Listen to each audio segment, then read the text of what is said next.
میرے دوستو عزیزو، لوگ سمجھتے ہیں کہ ہمیں دنیا میں گزارے کے لیے اگر کوئی مدد مل سکتی ہے تو ان سے مل سکتی ہے۔ یہ بات جب پیدا ہوتی ہے جب اللہ کا تاثر دل سے ختم ہو چکے اور اس کے عوامر، اس کے احکام کے ذریعے اس کے خزانوں سے فائدے اٹھانے کے راستے بند ہو چکے، پھر خیال مسلمان کو یہ آتا ہے کہ ان کے ذریعے سے ہمارے مسائل ہو جائیں۔ وہ ان کے ذرائع جیسے بھی ہوں گے، حرام ہوں، ناپاک ہوں، جیسے بھی ہوں، مسلمان انہیں اختیار کر لے گا، صرف اس مجبوری میں کہ میرے دنیا میں گزارے کا کیا ہوگا۔ ریکنسٹرکشن آف امہ dailymarkers.com۔ یا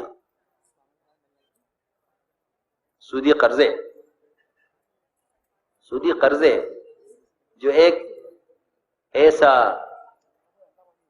ناسور کہا جائے یا گھن کہا جائے کہ یہ مسلمان کے دین کو بھلا کر رکھ دیتے ہیں اور مسلمان کے دین کو کھوکھلا کر کے رکھ دیتے ہیں۔ بنی اسرائیل نے فرعونیوں سے ایک شادی کرنے کے لیے مال مستعار لے لیا قرض کے طور پر۔ اچانک شادی آ گئی ہے، مال کی ضرورت ہے، آپ ہمیں قرض دے دیں، ہم شادی کر کے آپ کے پیسے واپس کر دیں گے۔ جی ہاں، ادھر یہ مال لے لیا اور اس مال کی واپسی سے پہلے فرعون غرق ہو گیا۔ اکثریت بنی اسرائیل کی جو گمراہ ہوئی ہے اور بچڑے کی عبادت پر مجتمع ہوئی ہے، اس کی وجہ صرف وہ مال مستعار تھا جو ایک شادی میں استعمال کرنے کے لیے لیا گیا تھا، اور وہ فرعون کے غرق ہونے سے پہلے واپس نہیں کیا گیا۔ جب وہ مال اس بار رہ گیا بنی اسرائیل کے پاس تو سامری نے کہا کہ لاؤ یہ مال جمع کرو، میں تمہارے لیے ایک معبود بنا دیتا ہوں۔ اللہ اکبر! صرف ایک شادی کے لیے لیا ہوا مال،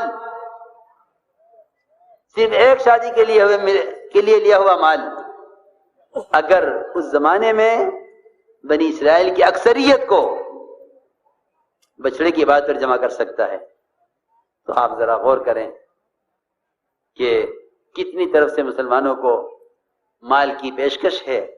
کیوں؟ اس لیے نہیں کہ آپ سے محبت ہے، اس لیے نہیں کہ وہ آپ کے کام آنا چاہتے ہیں۔ صحابہ خوب جانتے تھے کہ اگر ان کی طرف سے یہ آفر ہے اور یہ پیشکش ہے تو یہ مجھے میرے دین سے ہٹانے کے لیے ہے۔ اللہ تعالی نے دعوت کی اس محنت پر جو وعدہ نصرت کا کیا ہے، اسی نصرت کی تفسیر یہ ہے کہ یثبت اقدامکم، کہ ہم تمہاری ایسی مدد کریں گے کہ تمہارے قدم دین سے ہٹیں گے نہیں۔ اصل بات یہ تھی۔ عبداللہ حذیفہ رضی اللہ تعالی عنہ اڑ گئے کہ نہیں، میں دین نہیں چھوڑوں گا اپنا۔ بادشاہ نے کہا آدھا ملک آپ لے لیجئے۔ عجیب بات ہے، اس زمانے کا مسلمان یہ کہتا ہے کہ ہمیں عہدے ملے تو ہم کچھ کریں۔ محمد صاحب فرماتے تھے کہ ملک و مال سے نہ اسلام کبھی قائم ہوا ہے، نہ آئندہ قیامت تک کبھی اسلام ملک و مال سے قائم ہوگا۔ یہ خیال غلط خیال ہے کہ ہمیں اقتدار ملے تو پھر ہم الیاس صاحب سے کہا گیا کہ حضرت مسلمانوں کو اقتدار کیوں نہیں ملتا؟ حضرت عجیب بات فرمائی۔ حضرت نے فرمایا کہ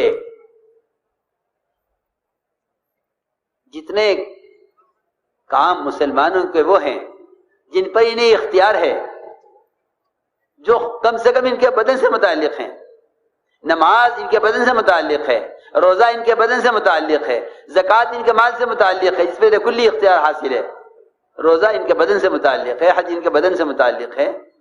اگر مسلمان ان فرائض کو، ان ذمہ داریوں کو پورا نہیں کرتا جس پر مسلمان کو اختیار حاصل ہے، تو اللہ تعالیٰ انہیں وہ اقتدار کیسے دے دیں جن پر ان کے اختیار نہیں ہے؟ اور اس بات کو سمجھنے کے لیے اتنی بات کافی ہے کہ اگر باپ بیٹے کو ایک چھوٹی سی دکان دے کر یہ دیکھنا چاہے کہ اسے تجارت میں اور کام میں کتنی دلچسپی ہے، اور یہ بچہ دکان پر نہ بیٹھے اور اس مال کو دکان کو ضائع کر دے، تو آپ ہی بتائیے کیا یہ باپ ایسے بیٹے کو اپنا کارخانہ دے دے گا چلانے کے لیے؟ آسان بات ہے سمجھنے کے لیے. کتنا بھی گیا گزرا عقل سے ہو لیکن یہ غلطی نہیں کرے گا. جو ایک دکان نہیں چلا سکا چھوٹی سی، اس کے مال کو اس نے ضائع کر دیا، دکان کا کرایہ بڑھ گیا، مقروض ہو گیا، دکان نے مقروض کر دیا. یہ اس بیٹے کو کارخانہ دینا پسند نہیں کرتا، تو پھر کسی ملک کا نظام، کسی صوبے کا نظام، کسی علاقے کا نظام تم سنبھال لو. تم کم سے کم پہلے وہ تو سنبھال کے دکھلا دو جس پہ تمہیں اختیار ہے. اس لیے ہم نے عرض کیا ہے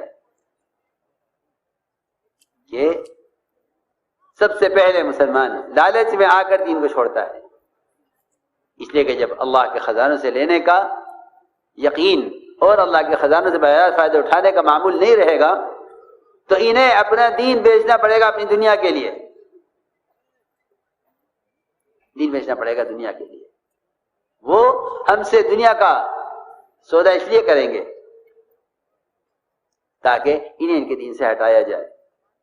حذیفہ رضی اللہ عنہ نے صاف فرما دیا کہ میں اپنا دین نہیں چھوڑوں گا. اس زمانے میں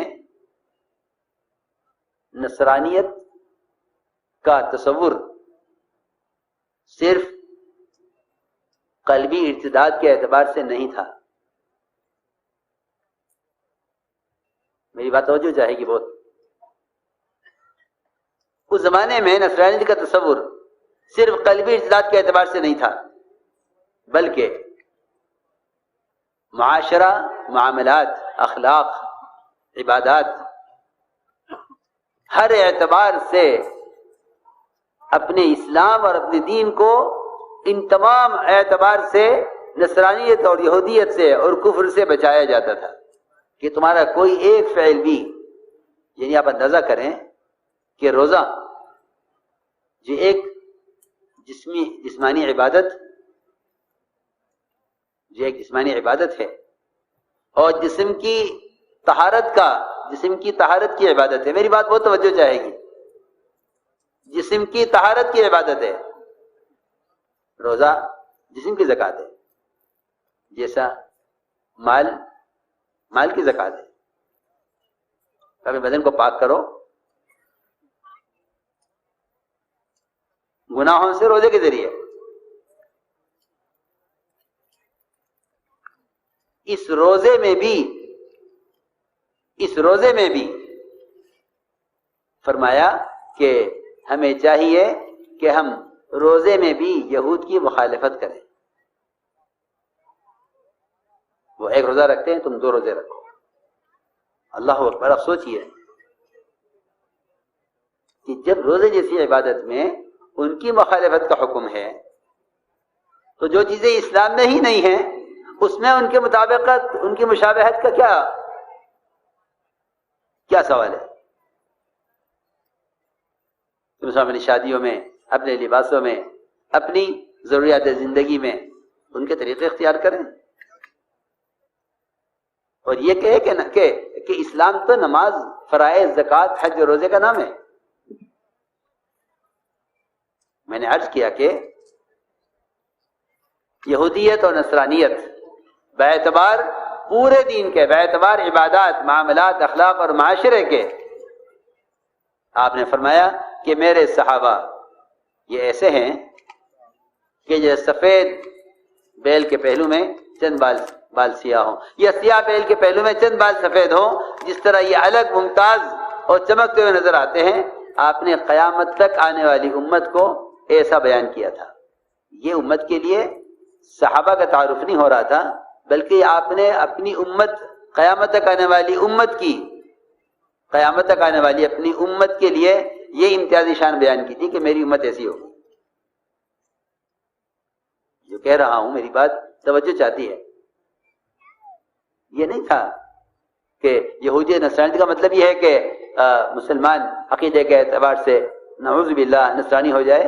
نہیں. مولانا یوسف رحمۃ اللہ علیہ آخری حج تھا حضرت کا، آخری حج حضرت کا تھا جس کے بعد وفات ہوئی. تو حضرت مولانا یوسف رحمۃ اللہ علیہ ملتزم کی طرف جھپٹ کر آگے بڑھے بیت اللہ میں. ہمارے ایک حضرت کے مشیر خاص ہمارے علیہ صاحب علیہ کے زمانے کے کام کرنے والوں میں مفتی العابدین صاحب رحمۃ اللہ علیہ، وہ فرماتے ہیں کہ میں نے دیکھا کہ مولانا صاحب لپک کر ملتزم کی طرف گئے ہیں، تو میرا دل چاہا کہ میں پیچھے رہ کر سنوں کہ اس وقت مولانا صاحب آخری طواف الوداع کر کے نکل رہے ہیں حرم سے، اس وقت کیا دعا مانگتے ہیں. آگے بڑھے مفتی صاحب اور مولانا صاحب رضی اللہ علیہ کی دعا پر انہوں نے کان لگایا کہ کیا کہتے ہیں، کیا اس وقت کیا مانگتے ہیں. تو مولانا صاحب نے یہ فرمایا دعا میں، اے اللہ، یہ تو سب یہ دعا کرتے ہیں کہ جزیرہ عرب سے یہود و نصارہ کو نکال دے. اے اللہ، میں تجھ سے یہ کہتا ہوں کہ تیری نبی کا ایک ایک امتی دنیا میں جس کونے پر بھی رہتا ہے، اے اللہ تو اس کے دل سے یہودیت نصرانیت کو نکال دے اور اس کے دل میں محمد صلی اللہ علیہ وسلم کی محبت پیدا کر دے. اے اللہ، یہ تو یہ دعا کرتے ہیں کہ جزیرہ عرب سے یہود و نصارہ نکل جائیں، اور میں تجھ سے یہ کہتا ہوں کہ مسلمانوں کے دل سے یہودیت نصرانیت کو نکال دے. یہ دعا حضرت نے مانگی ملتزم پر. جب دعا کر کے ہٹے حضرت، مفتی نے پوچھا کہ آپ نے یہ دعا کیا دعا کیا؟ حضرت نے فرمایا حضرت نے فرمایا کہ مفتی صاحب،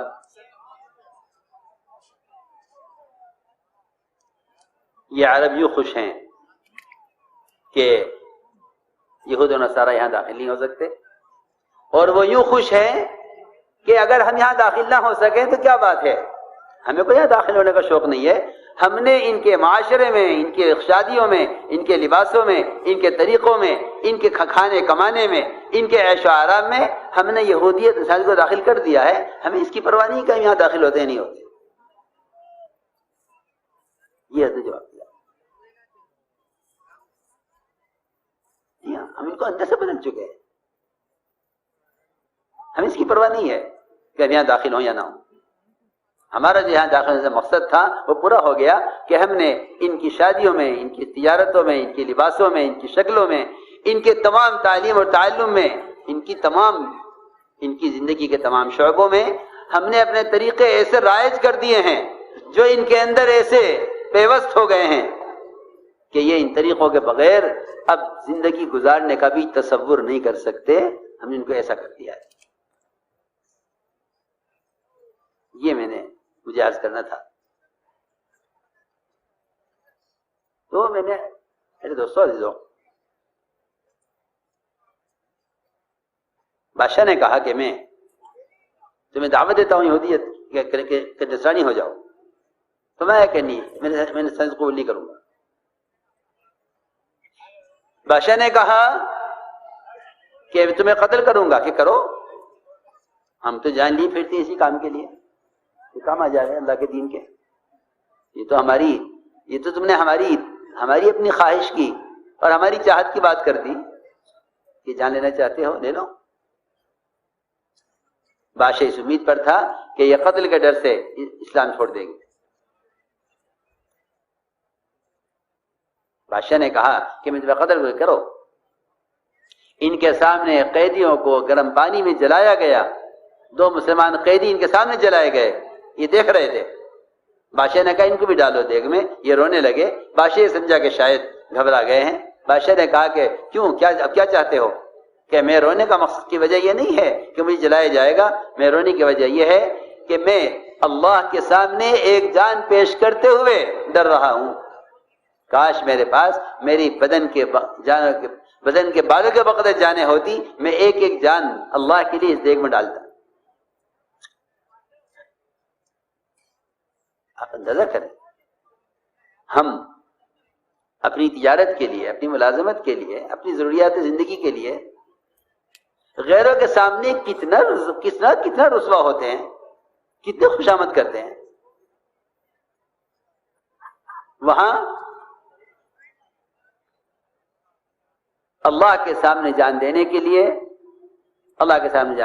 رو رہا ہے کہ اے اللہ، ایک جان تیرے سامنے پیش کرتے ہوئے شرم آتی ہے، کاش میرے پاس میرے بدن کے بالوں کے بقدر جانیں ہوتی، میں ایک ایک جان تیرے لیے ایک ایک جان اس دیگ میں ڈال۔ میرے دوستوں عزیزوں، ایک تو یہ قصے بیان کرنے کے لیے رہ جائیں، وہ بھی کبھی کوئی بیان کر دے یا کبھی کتاب میں پڑھ لیں۔ ایک یہ ہے کہ اس کی کہیں کوئی حقیقت نظر آئے۔